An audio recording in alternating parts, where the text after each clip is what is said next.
Everyone, and thank you for joining us today for our second presentation for the Gear Up speaker series. And today we have with us Ashlee Haze, who is a poet and a spoken word artist from Atlanta by way of Chicago. She started performing at age 10 and started competing at age 15. Earning the nickname Big 30 because of her consistency in getting a perfect score, she is one of the most accomplished poets in the sport of poetry slam. She has been a part of the Atlanta poetry circuit for over a decade and has been writing for over 15 years. She's won many poetry slam awards and has a book out called Smoke. So if everyone would please help me to welcome Ashlee Haze. Thank you. Hi, everyone. I'm Ashlee Haze. It is a pleasure to be here with you. I am tuning in all the way from Atlanta, Georgia, and I miss stopping through Indiana. Indiana is always a fun time for me, and I can always get some White Castle while I'm there, which I miss being on the road. But I'm glad we're here together in this class. And today I'm presenting a workshop on coping with higher learning through creative poetry writing. And what I would hope that you get from this class is tools to sort of help you cope with this new environment. I remember being a freshman in college, and it's like 1 minute you're 18 and you're in high school and you're living under your parents' roof and you have all these rules. Then the next moment you're in this new environment, this new school, trying to figure out where you fit in, trying to meet new people while also learning fast and aggressively and trying to figure out what your place is going to be in the world.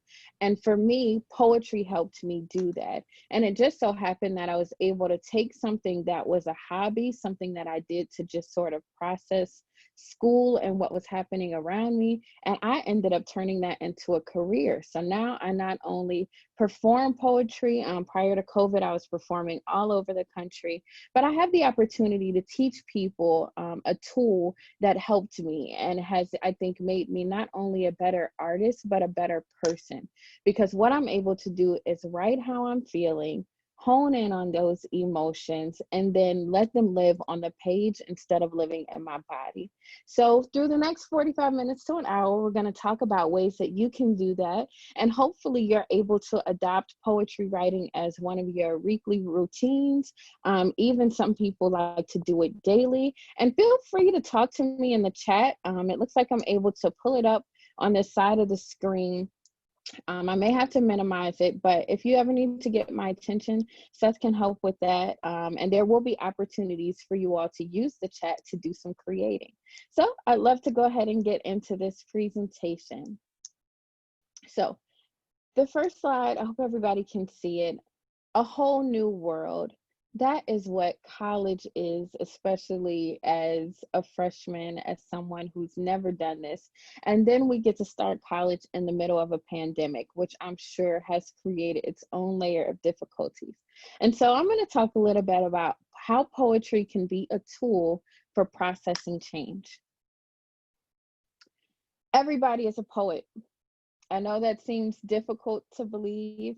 That is my theory, and I am sticking to it, that everybody I come in contact with is a poet. And I want to start by debunking this myth that you need to somehow be supremely talented to be creative. That's simply not true. We're all creative. We all have the ability to pick up a pen and write, or take to a computer and start a note, or pick up a paintbrush or pick up a pencil. And it does not matter what level you're on, you can approach this art. And I think that makes everybody a poet. You don't need to identify as a poet to write poetry, right? Sometimes you won't introduce yourself and say, hey, I'm a poet. You may say, hey, I'm a law major, or I'm an engineering major, but I also write poetry. And I think you don't need to major in art to produce valuable work, and you simply just need to decide that your story is worth telling, that you have experiences that I wasn't there for, that your friends or family weren't there for, and you have this opportunity to tell that story to them. And so I have a friend named Asia Sampson, who's a poet. I'm not sure if he's been to your campus yet, but Asia is amazing and does amazing work. And one of his tags is, what is your slash? So my name is Ashlee Haze, and I was a pre-law major slash poet. I was a philosopher slash poet, or, a poet slash karaoke all-star, depending on the Saturday, right? What is your slash? What is that thing that is also a thing that you're passionate about? Is it art? Is it bowling? Whatever that thing is, I think this is a good opportunity to cultivate that. And what I love about college is that you have so many teachers who run clubs and after school events, and you have this opportunity for electives to figure out what other parts of yourself you're going to cultivate. We get business cards and we have emails, and they only say one thing: administrative assistant, teacher. What's your slash? What's the other thing that you want to talk to people about? And so this is for if you want poetry to be part of your slash. I think one of the things that we have to do to understand our role as poets, or understand our role as writers, is to overcome this concept of sorting, which is a concept that I learned from Brene Brown, who's a social scientist out at the University of Texas, Houston. And we're often told that we're like either left-brained or right-brained, right? I grew up and I was like, I can't be into science because I'm an artsy girl, and that's kind of my lane. That you're either a scientific thinker or an art thinker. But I know scientists who are brilliant poets. And if we approach science as a way to solve problems, then I think poetry is the medium in which we ask the questions, or we present the problem, or we talk about the issues that we want to make better in the world. And I think electives and clubs are a great way to develop those interests and passions. They should be fun. Writing poetry or whatever art you approach should be something that you look forward to. That is what has kept me doing it for 20 years now. I've been writing poetry since I was in the 5th grade. 10 years old, I picked up a pen and decided that I was a poet.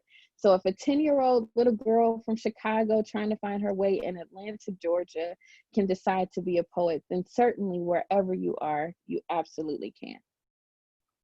What qualifies as poetry? I think that's one of the questions I get a lot. What is poetry? What does that mean? So the formal definition is poetry is literature that evokes a concentrated, imaginative awareness of experience or a specific emotional response through language chosen and arranged for its meaning, sound, and rhythm. What does that mean, Ashlee Haze? That means that poetry are words written with an intention. And our intention is to feel something sometimes. Sometimes my intention is to make the people reading it feel something. Sometimes my intention is simply to document what happened, right? To tell a story, to prove that I was there, to be able to tell it to someone who perhaps wasn't there. And what can we do with poetry? I think poetry, one of my first and primary tools for it is storytelling, and I'm going to do some storytelling in the workshop today. I use poetry to complain. That is one of its most useful tools, which a lot of people probably don't think of. Poetry is a place where you can say, you know what, this is aggravating me. So let me take this opportunity, these couple of minutes, to write about that. And guess what? Nobody ever has to read it. If you want to share it, you can. But if you don't, guess what? You complained and it didn't change, anything major. It didn't hurt anybody's feelings, but you were able to get it out. And perhaps if you do share it, you find that you're not as different as you think in some senses, and that some of the complaints that you have aren't unique to you. And that is how we sort of create connection and begin to connect with our communities and the people around us, is by expressing what we actually think and not what we think people want to hear. I think poetry is a good tool for asking questions and attempting to answer them. We don't always get there. We don't always, know what that answer is going to be. If I come to poetry and ask, what am I supposed to be doing now? Is this person supposed to be in my life? That could be an answer that comes later. It can come weeks later, months later, years later. But we documented the attempt to answer it, right? And sometimes I come back to those questions. As a philosopher, we're taught like the major questions like, does God exist? And what is morality? And what does it mean to be a good person? I'm constantly asking questions. And I encourage you as you approach your writing to also do the same. We can use poetry to document our observations, right? What I love about being a poet, which is almost like being a journalist, is you can write about the world as you observe it and not as a person who's in it, right? Like I can document the kids playing outside. I'm not playing, but I get this viewpoint where I get to tell the story. And guess what? The person watching those same kids from the other side of the parking lot has a different documentation. Their observations are different. And so that is one of my major tools of using poetry, is to document what happened. And I'm a person, and you'll see later, I tend to document a lot of current events. I tend to document a lot of pop culture questions that are being asked, like a lot of feminist questions. What does womanhood mean? What does it mean to exist at intersections? All of those things are things that poetry can help us do. And one of the most important things writing poetry can do is help us process difficult change. Someone said to me once, and it is a saying that stuck with me: all change is trauma at some level or another. We are humans. We tend to get in our patterns and like them very much. You had a pattern of maybe getting up and going to school and your parents picking you up or needing permission. That's different. And even though it may be a small trauma or traumatic in a different way, it is still something that we have to process and get used to. And what I love about poetry writing is that it's an opportunity to do that, to say, hey, this very weird, difficult new thing is happening. So let me write the poem and ask the poem what it wants. Ask the world what I want to know about it. And then hopefully along the way, you'll find your answers. I'd love to read you an example of a very good friend of mine who just got into graduate school. Her name is Hannah, and she's in graduate school out on the West Coast in Arizona. And she wrote this poem that I would love to share with you about applying to grad school. Hannah applied to like the college of her dreams and didn't get in. And then eventually she did. And so she wrote about that process. And this is a sonnet, and a sonnet is a 14-line poem that uses a rhyme scheme. A song of my own praise I find most crude, but cordially I honor thy request. And pray you do not find my musing rude as I explain why I'm the freaking best. Resourceful, kind, tenacious to the bone, both listening and articulating well, effective in both concert and alone. In point of fact, I'm qualified as hell. Thy programs of renowned intensity, with research to be done and papers writ, but wielding highlight pen and oolong tea, I do assure thee I will own that shit. I pray thee to thy program, let me pass, that therein I may kick some freaking ass. I love that poem because it is honest. It's honest in so many ways. And knowing that Hannah went through this and knowing Hannah's application process, I thought it was funny. Like even let's talk about those first two lines, right? A song of my own praise I find most crude. She usually doesn't like talking about herself, and especially not telling her why you should let her in this program. But she says, I'll do it anyway. And I'm going to tell you that, I'm the best, right? And so again, part of it is complaint, right? Part of it is, I hate this part of the process, but I'm processing it anyway. And this is the way that I'm going to get through that. And I wanted to share that because, again, this is written by a college student. This is somebody who is simply living a life experience and decided, hey, I'm going to talk about this. This is important enough for me to tell. And when I read it, I was like, Hannah, a lot of people feel that too. So someone asked a question. Let me stop and read that for a second. Did you see the poet on America's Got Talent? He wrote about the death of his sister. The judges loved him and his passion. He made them feel. I love that poetry made the stage in this type of show. He was chosen to go on to the live show. That is such a great point you make, Leanne, that poetry often succeeds best when we feel it most, right? When we are passionate about what we're saying, then guess what? If you're in competition, the judges are passionate about what you're saying. Your audience is passionate about what you're saying. Thank you so much. And then somebody said, yes, he was so good. I'm going to have to look that up. But yes, and now we see poetry in so many bigger platforms, YouTube, America's Got Talent. You really can do almost anything with this art. And just as down as simple as complaining about grad school apps. What qualifies as poetry? This continue. Not all poetry rhymes. Hannah's did, but yours doesn't have to. Free verse is the most widely used form of poetry. You simply write what you want, how you want to, with no rules to adhere to. It can be as long as you want, as short as you want. And then there are forms like the sonnet, which I just read, or haiku, which is one of my favorites. Haiku are super short poems. They're only 3 lines and a few syllables.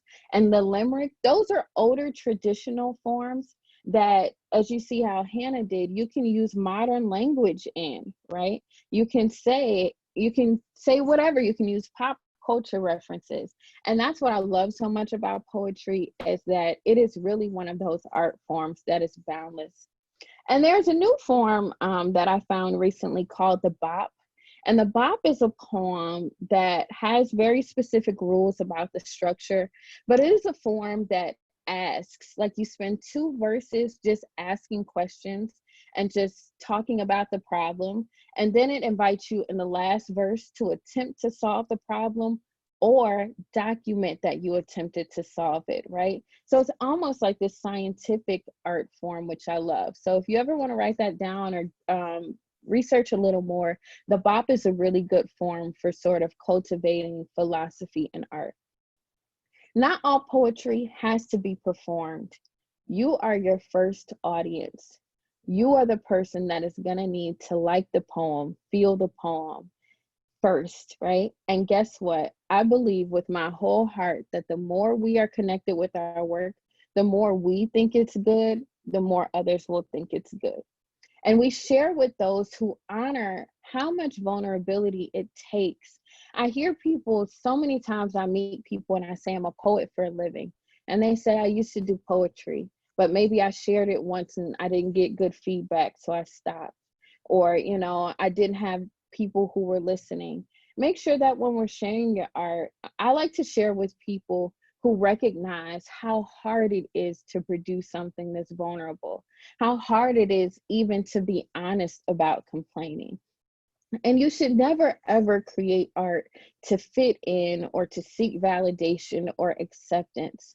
It's not going to do it. It may seem like it does, but it's not at the end of the day. At the end of the day, you have to be who you are, and you want to be valued for who you are. Whether I write another poem, I want my community to think that I'm valuable. I don't want to write poems to fit in or for people to think that, I'm a certain kind of way. It's for me first. Now it is time for you all to write a little bit with me. This is our first writing prompt of the workshop. And you all are such an attentive class. Thank you for listening and for engaging me with the chat. Now we're going to use the chat together. I want you to do 3 things for me. Write the names of 3 things you used to like but don't anymore. You can feel free to put this in the chat, or if you want to just write it to yourself, do that. Write 5 things you see around you. And what do you wish you had a word for?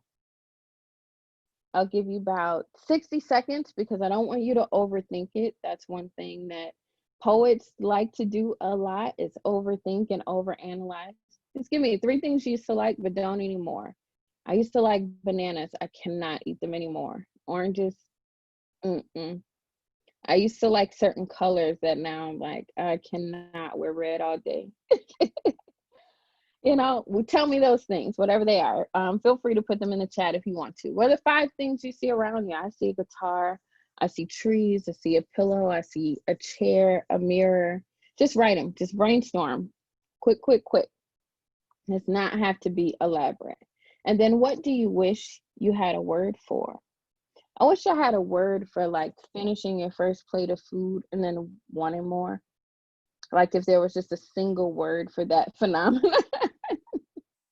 Or like even the phenomenon of saving leftovers and going to the refrigerator to find that it isn't there.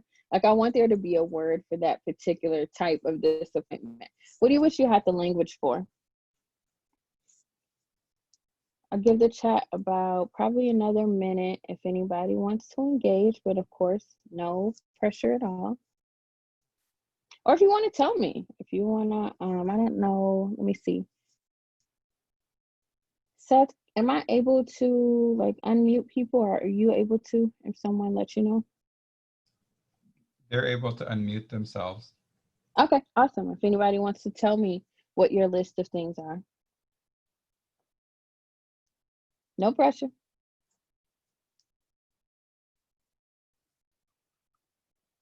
I see some writing going on. I like that.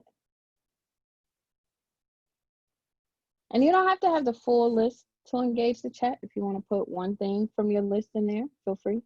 If you want to tell me one or two things on your list, feel free.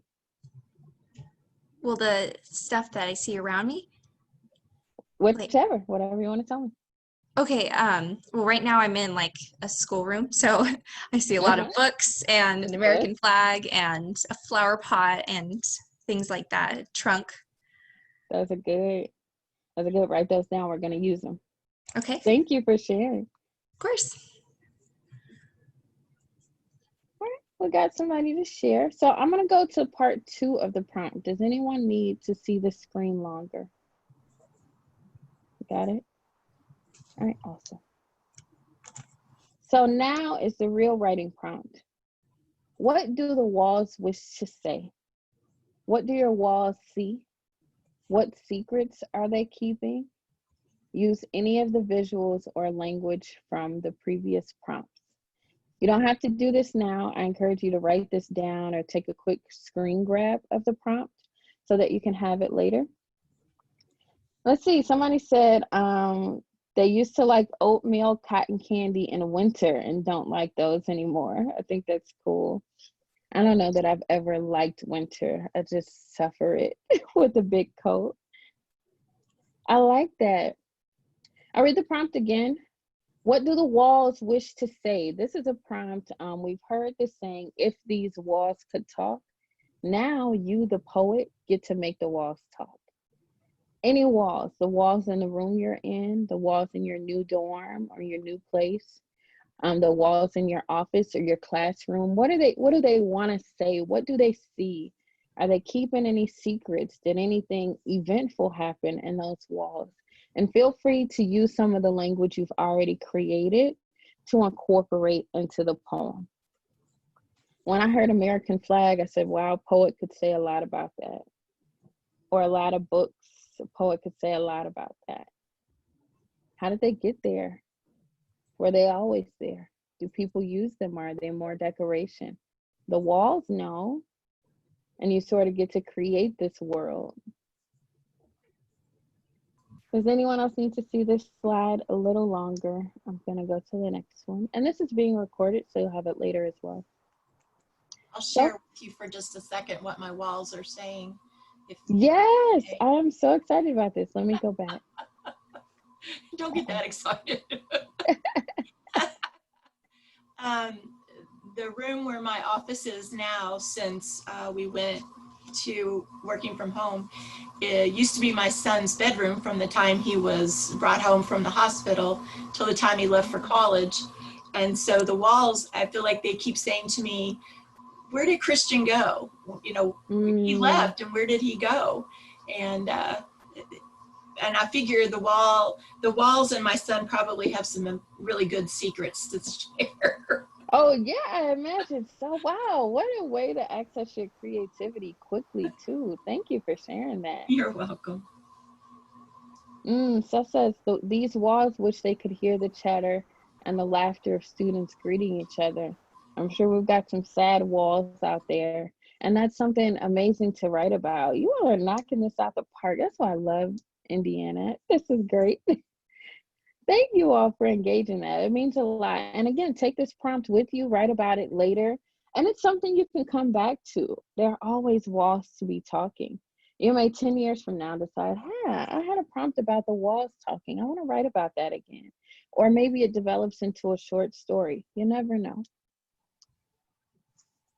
So I am going to read a poem that I wrote during quarantine. And then I'm going to ask you to tell me some questions about it so you can think about, what work is this poem doing? Am I storytelling? Am I asking questions? Am I solving a problem? Am I attempting to solve a problem? What answers am I looking for? And I'm going to read that for you. I'm going to stop the screen share and then share the poem. So let me figure out how to get my little controls back. All right, you all can see and hear me good? Awesome. This poem, I actually took a workshop, so I'll give you a little backstory about this poem. I took an online workshop. As a poet, even as a career poet, I always like to be learning more about how I can be better at my art. So this publishing company called B. Otis offered a free writing workshop with a brilliant poet named Safia El-Hio. And Safia asked me to make a similar list of things. And she asked us to list 3 things that we've forgotten. List 3 things you wish that you knew the word for. List 3 things that used to be true about you but no longer are. 3 names you give yourself. And then the prompt was to write a poem in which you tell a true story about yourself by telling us what words you've kept and what words you've lost. So I will share that piece for you right now. I loved a man once. I am bored of this plot line, but it is the story that is most valuable to tell. I kept words like Sunday and full and even smoke, but cannot find the language to say children that should have been mine, or grief that ain't got no business being here, or bone, which wishes to be something more malleable. I have named myself hell and high water, and the creek rising when you hoped it wouldn't. I don't remember what you look like happy though. I have forgotten what all you put in the lentil soup, but Lord, I remember looking for it on the 3rd day. Let's say there is a word for the fear of being loved correctly again. What shape does the word take in your mouth? Where does it sit at the dinner table when your mother asks you about the one who ghosted on a full moon? I loved a man once, and he didn't take much in the way of language, but I think he got away with the ones I like so much, like potential and fall and maybe. I no longer remember the proper spelling of his middle name, but oh, how I remember the night he drew a smile from my lips with words like always and forever. I may have forgotten you, but I have not forgotten love. We are old friends who promise to meet for lunch whenever the other is in town. So that is my poem. I haven't titled it yet, but I wrote it from the prompt. And again, what am I asking? I think I do a little storytelling there, right? I say I loved a man once. That seems like the beginning of a lot of stories. It could be a drama, it could be a romance, it could be a horror film, depending on, the story. I definitely do a little storytelling. Then I begin to ask, right? I would begin to talk about this phenomenon of the fear of not being loved correctly, especially if you've done it once, right? So not seeing this happen again. Is there a word for that? Which is why I asked you, what do you wish you had the words for? I wish I had a word for that.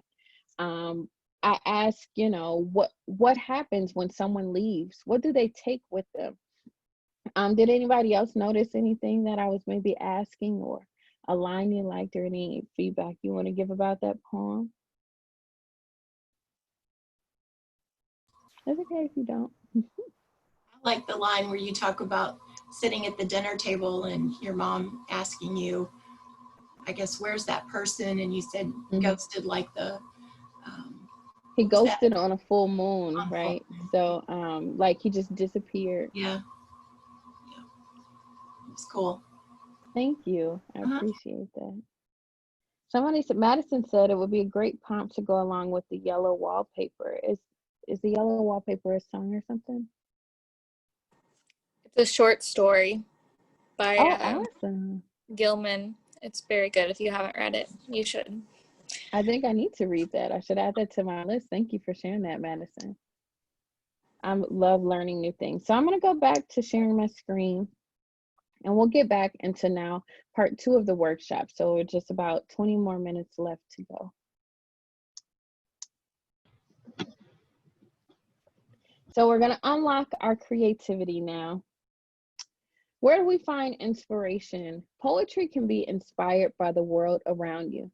It can be inspired by film, television, art, pop culture, current events, philosophical questions, political commentary. All of these things are sources we can pull for our work. Just as infinite as the world is, as there are places and people and stories and experiences, that's how vast our creativity can be. Just like you knew the yellow wallpaper, and you said, this kind of reminds me of that, right? What inspiration can you draw from that, from our everyday lives, from our moments where we, live lives to our limits? And what are barriers to creativity? I meet people so often who say, I wish I could just sit down and write. I wish I could just, sit down and paint. And I always ask, why can't you? And I never have a really good answer. So I was like, well, the kids or work or whatever. And I think the first barrier is not prioritizing personal time. I am a person who very much believes in taking time for yourself, and not just the time you steal away while you're in the bathroom and people are banging on the door, right? But the time that you intentionally take where you say, this is my 30 minutes. This is my hour to write, to listen to my podcast, to read, to watch my master class. Prioritize your personal time. And I want you all to take that even outside of the context of poetry, especially as college students, right? You got papers, you got reading, you got chapters that are due, you have group projects that are due. Make that 30 minutes, whether you wake up 30 minutes early for it or stay up 30 minutes late for it. Take that time and make it a priority. And then I think a barrier to creativity is writing for validation or a particular outcome. I meet people so often who wrote that poem to get a certain score in a competition, or they wrote that poem so that their crush would like them, and that didn't happen. So then they decided that they weren't creative, or that their art wasn't worth something. And I want to debunk that myth. It is absolutely worth something, whether it gets the score you want, or the grade you want, or gets the person to notice you that you want. Your work is valid without those things. Because guess what? Sometimes you won't. I did competition poetry for almost 10 years, and that poem may get a perfect score in one round of competition, and that same poem could get half that score in another competition, because it depends on the judges and their experiences and what happened and was the mic working and what did I wear that day, right? And so I have to know, and I think, my parents did a good job of that, of saying you're a winner either way, because you took the time to write this piece. You were vulnerable enough to tell your story. And then I think sometimes self-righteousness can be a barrier to creativity, which I have, right? I've had experiences with that where I'm like, I don't want to write about this, or, no, I can write about something else. Or there are better things to write about than, what foods I used to like as a child. Are there though? What's in that? What does that mean? What does that tell you about yourself? I think any question we ask that leads us to know more about ourselves, or to understand more about the way the world works, is worthy work. And I think art requires our vulnerability, and it also requires a willingness to be wrong. Sometimes I show up to a poem and ask a question, or I want that poem to do or say a certain thing, and it doesn't. And I have to be willing to be wrong and say, okay, that's one poem, and we'll write more. Or, okay, this wasn't the day or the time for me to do that. It requires a willingness to be imperfect. I don't show up here as a perfect writer. I show up as a little girl from the South who learned how to write poetry, at home while I was kind of sneaking to read books or watch Def Poetry Jam, right? So I had to be willing to be wrong and willing to be different and imperfect and willing to write poems that weren't always accepted in academic realms. And now I get to find myself still teaching in them with a background that isn't necessarily academic in poetry. Be willing to be vulnerable and willing to be wrong. Here's another writing prompt for you all. I'd love for you to participate in. Again, there is no requirement to share or no requirement to chat, but I want you to write 5 names or events you remember from the news cycle this week. What did you eat for breakfast this week? Did you eat the same thing every day? Was it varied? And you don't have to name every day or everything that you ate, just some key highlights. Like this week, I've been really into like the salmon caper bagel thing. Right, and the next week I might eat Cocoa Puffs for 5 days straight. You never know. What are you most looking forward to this weekend? I'm starting a new essential work job next week, so I'm looking forward to barbecuing with my best friend on Sunday and enjoying that time. I'm looking forward to cooking. I'm probably going to make a good brunch this weekend. Tell me what you're looking forward to. 5 names or events you remember from the news cycle this week. We'll probably have a lot of the same 2 things on our list, and then maybe it'll vary depending on where we are in the world. What you eat for breakfast? Oh, you all are awesome. I've got the link to America's Got Talent and the yellow wallpaper. Y'all are great. Thank you. I'll give you about 30 more seconds to look at this screen. If you need to write it down, feel free. If you need to just do a screen grab and come back to it later, feel free. But the point of this particular prompt is to cultivate learning how to write about current events and pop culture and using that as inspiration.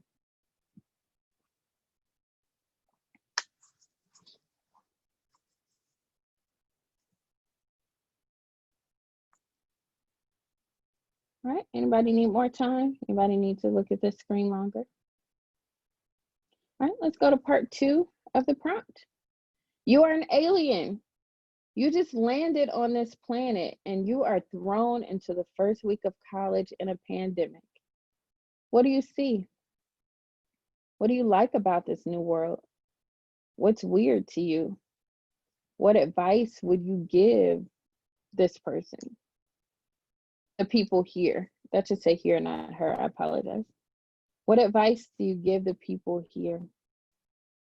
You're an alien, right? So you're not you. Well, I usually show up to write poems as me, but this is an opportunity to step outside of yourself and your existence and your everyday. You're an alien. You've never seen this before.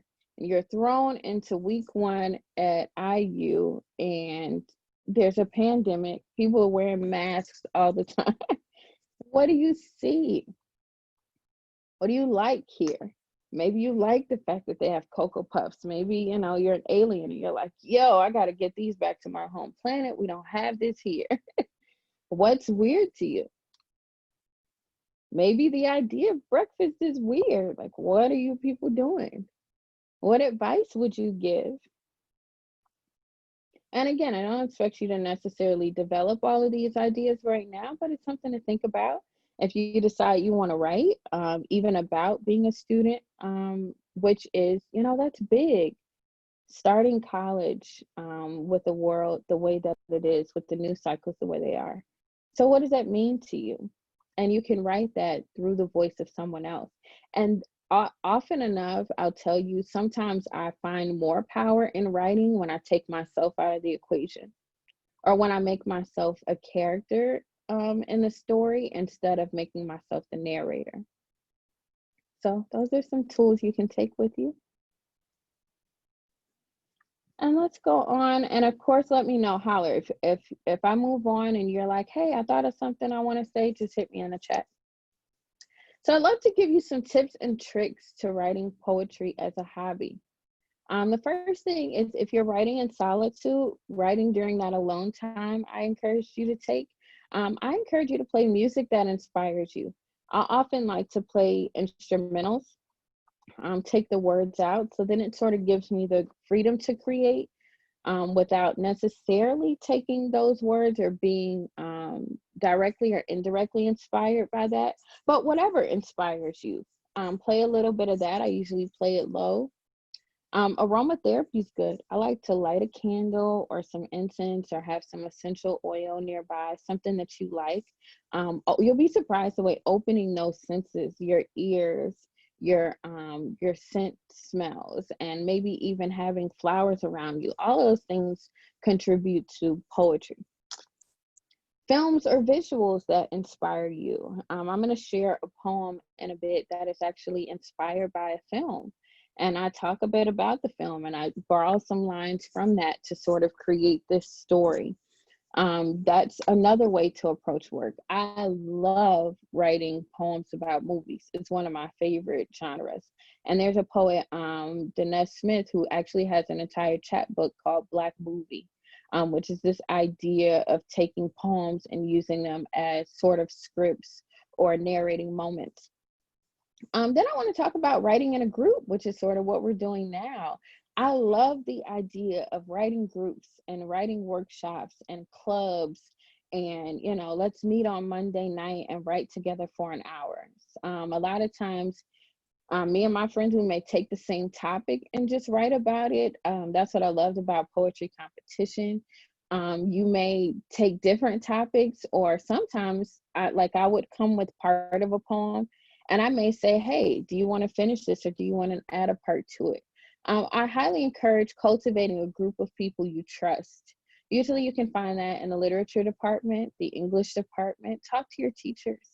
I was lucky enough in high school to have a teacher who would take after school every Thursday, and we would have an hour to come there and write as a group.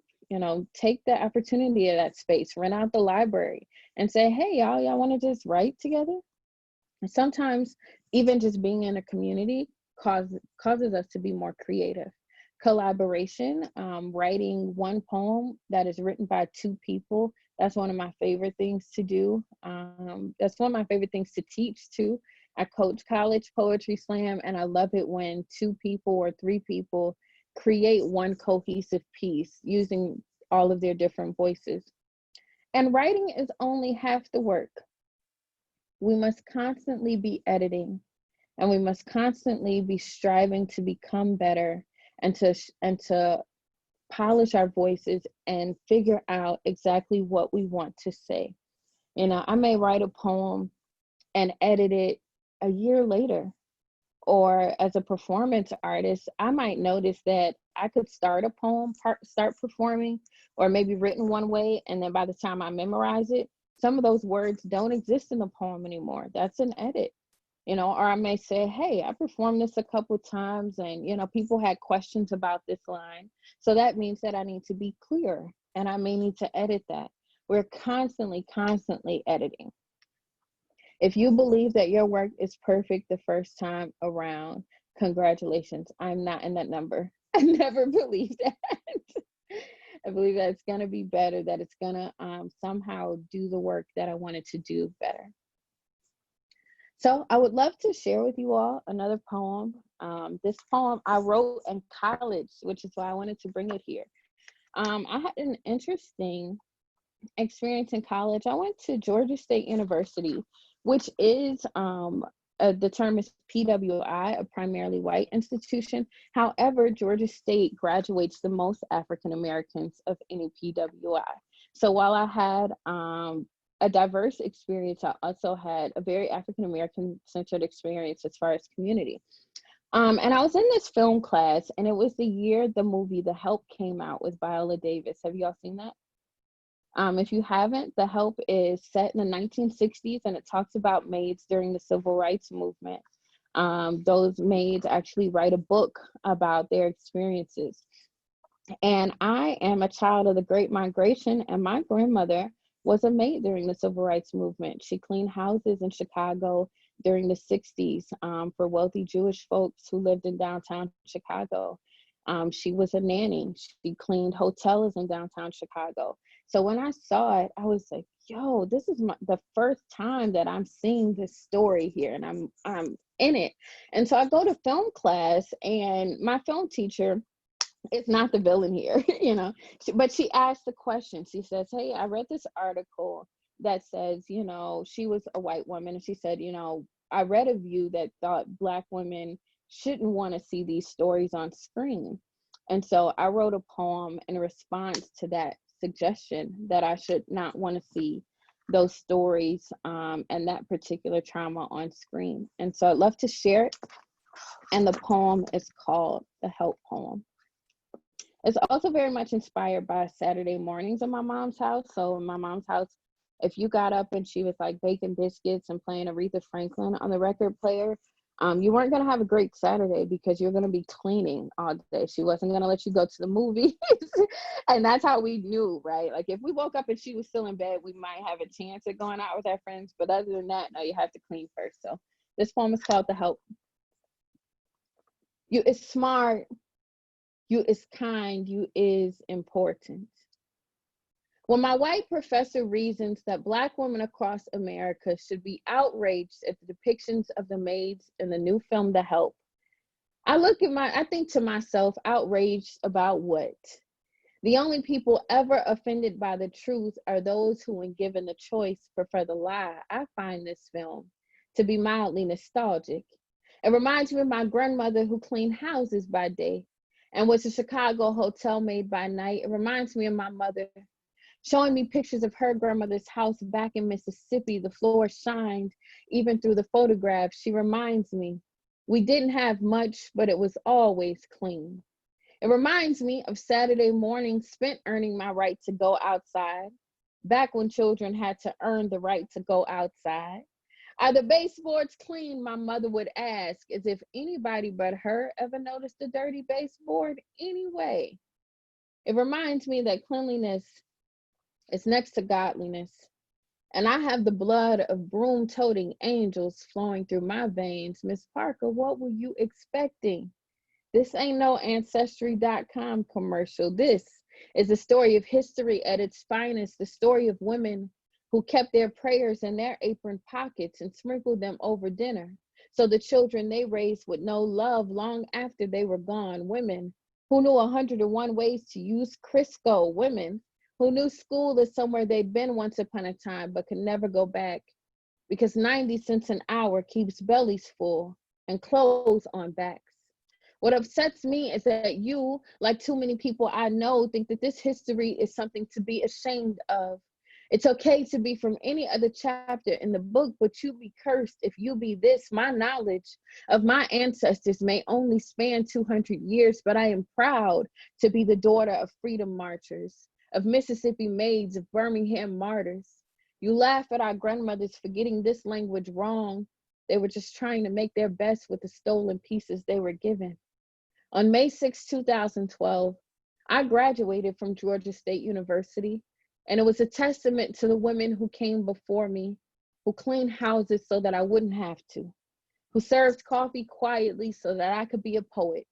It was for Geraldine Harris, Ophelia McGinnis, Aunt Essie, Aunt Katie, Aunt Annie, so they would know I don't take anything they've done for granted. What makes me mad is that you make fun of the mantra, my grandmother's spirit speaks to me every day. You is smart, you is kind, and doggone it, you is important. Thank you all for listening to that piece. Again, I wrote that piece in college. I think when I originally wrote it, I said, I'm going to graduate in May. And so now I've since done that. Thank you all for the snaps. But again, you know, this poem that's inspired by this moment, right? It didn't have, that could have never been a poem. It could have been a moment that happened in class that I thought about and maybe talked about with my best friend. But now it lives, right? And now I get to ask the question, should Black women be ashamed of the stories depicted in film? How should we approach this? What do I need to think about it? And I decided that for me, it was important for me to see the good and the bad, right? To not be so jaded or so hopeful for a future that I forget where I've come from. And so that was my take. And then someone else may have a different take. And that's, again, why we write. That's why we cultivate audiences, to be able to say what we want, to be able to talk about our experiences and question them. 10 years from now, I could decide that I think something differently about it. But that's where I was then, and that's where I still tend to be.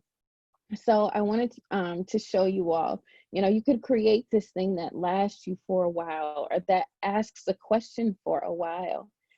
Seth said these moments give you purpose. They reveal what you're fighting for. Absolutely.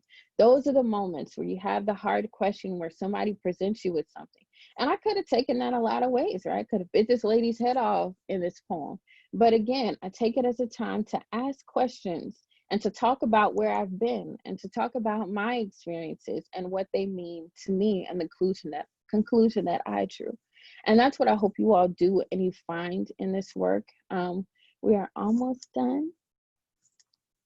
Let me go ahead and go back to the presentation. So I'd love to give you all some resources you can take with you. There are local poetry venues. Hopefully there are still. If there aren't, there's so many poetry communities online. I host a weekly writing workshop on my Instagram Live. We're on break right now, but I do plan to come back this fall. So you can follow me at Ashlee Haze. There is also this thing that I wanted to tell you about called the College Union Poetry Slam Invitational, or CUPSI for short.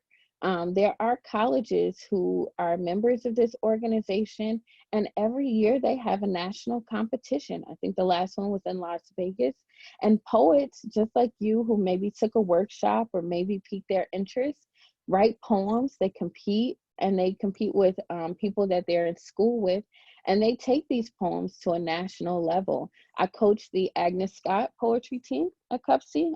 Agnes Scott is a college here. If you ever need more info about that, I'm one email away from Seth. But yeah, something to think about, something to look into. You can watch poems from college students. If you want to go to YouTube and just type in CUPSI, you can watch poems from people who have your shared experiences and create community that way. Follow those poets. You can go to poets.org to read modern poetry, to read even traditional poetry. They have probably 100 years worth of poetry available on this database. And you can search by emotion, keyword, author, year.